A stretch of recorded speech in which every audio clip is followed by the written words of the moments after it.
Oh my god, I just went to Walmart, right? And I was getting a pickup because I ordered some tampons and pads, and I was just gonna pick it up in the pickup thing, right? And I go to pick it up, and they slotted in a bar of chocolate with it for me. Best service ever. Oh my god. You know how earlier when I was in my fire review, I said I wanted to have guards who followed me around during my period gave me chocolate? It's like the universe manifesting that for me. I was just given chocolate because someone knew I was on my period and they were a nice person, and I just want to give them a hug. I picked up a couple of books from the library. When I was checking these books out at the library, there was an old man there and he was like, "Are you gonna leave any books for anybody else?" "They'll be finished in like 2 days, sir, don't you worry." Several people at the library walked up to me because I had such a big stack of books and commented on how many books I had and, "Oh, I can't read that fast." And every one of them, I told them, "No, these are graphic novels, I'll fly through them." And they're like, "Oh." And then I realized they probably don't know what graphic novels means. I should have called them like comic books. How do I relate to the people? How do I communicate with the people? I just want to spread a love of books. I have made so many changes to my Newts TBR. I'm gonna have to just like sum up everything that I've changed in my wrap-up video for the whole month because I changed some subjects, I changed what books go in what prompts, I changed out books a lot. Like, I got towards the end of the readathon and I saw that I was getting into a reading slump and I didn't want to just like force myself through some books that I really think I could enjoy in the right mindset.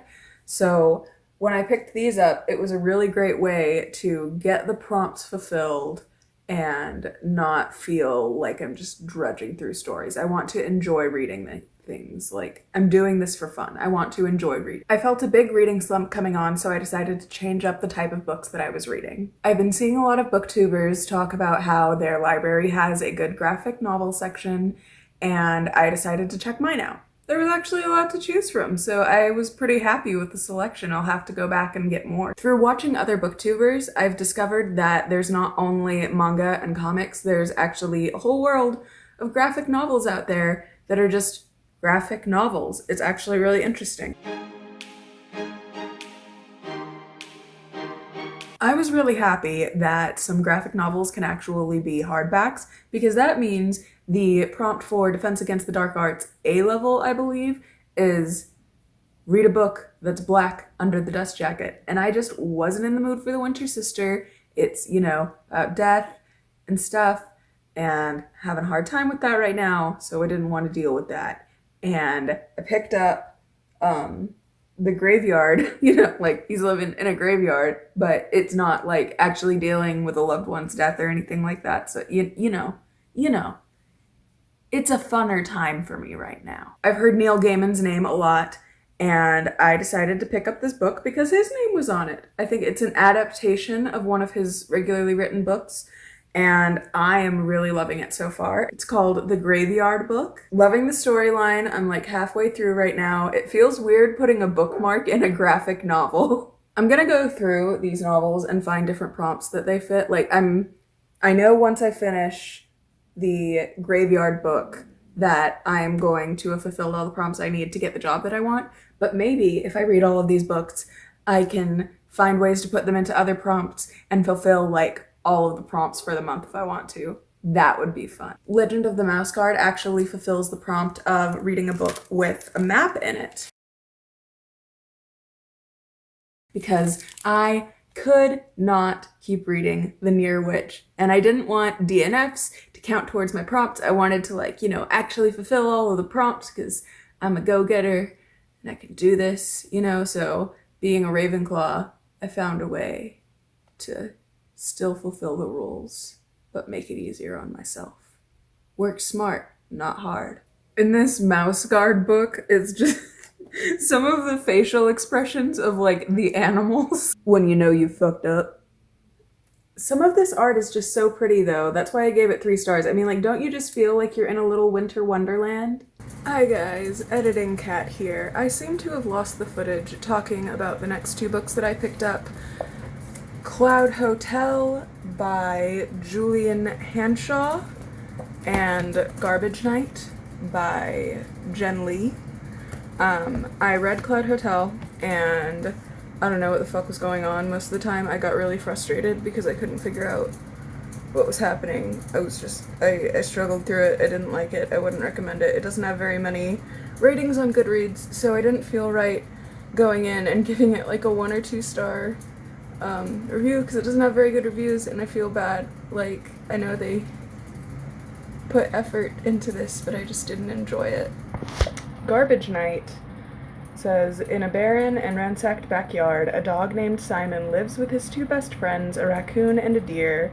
They spend their days looting the desolate supermarket and waiting for the return of the hollowed garbage night. And week after week, the bins remain empty. But rumor has it there's a nearby town where humans still live. The trio join up with Barnaby, a mysterious stranger, and set off into the unknown. Juvenile animals strive to survive across a post-apocalyptic wasteland in this striking parable about the nature of freedom and friendship. Looks good to me. I like the art. It looks cute. I still haven't read through it. I'll probably read that today. Back to the normal footage.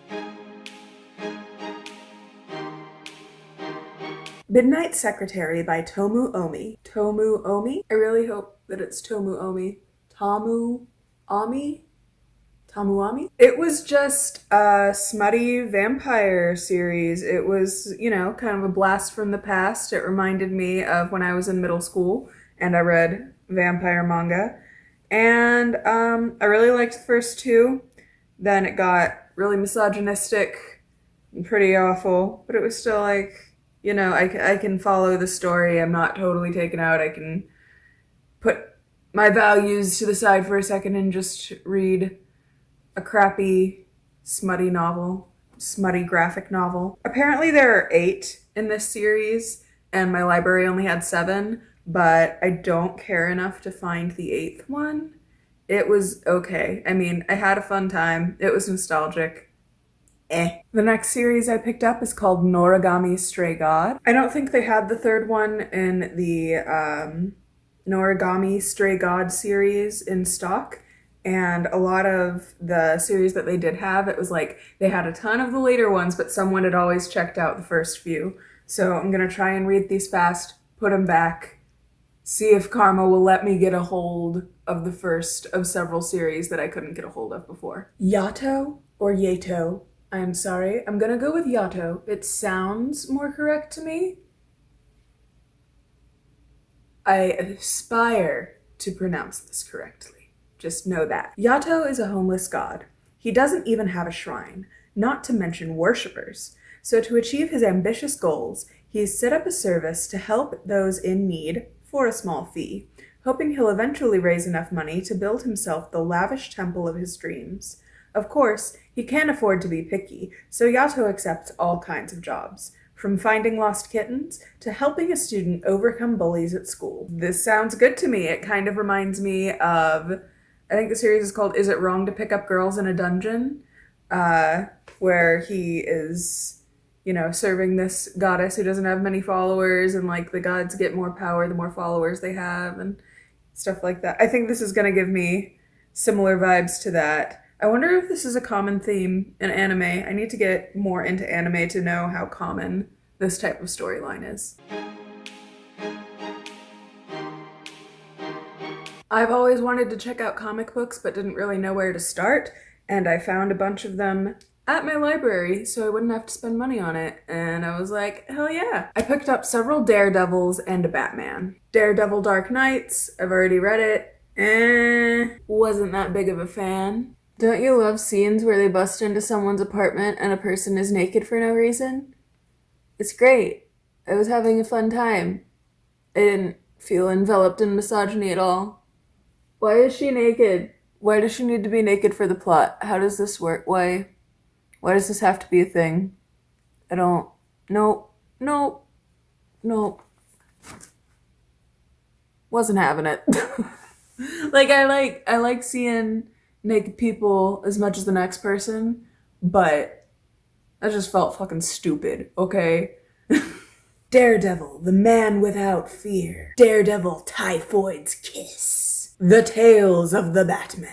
Daredevil, end of days. I don't know how to describe a superhero comic besides just dramatically reading out the title of it, because it's a superhero comic. They save people. People are unnecessarily naked. It's just kind of how it works. Have you checked out your local library's graphic novel section? Is it good? I think that you can save a lot of money this way because graphic novels are expensive and you read through them so fast. Like, I really love the art that these people do, but I don't want to spend that much money on a book that I'm gonna read once and really quickly. So this is a great alternative for me. And if I find that I really like an author, if I really like their art style, I will probably start buying their books. But this is a great way to just, go through and explore the world of graphic novels without having to spend like thousands of dollars.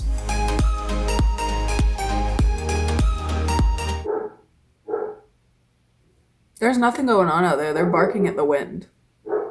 They're literally barking at the wind.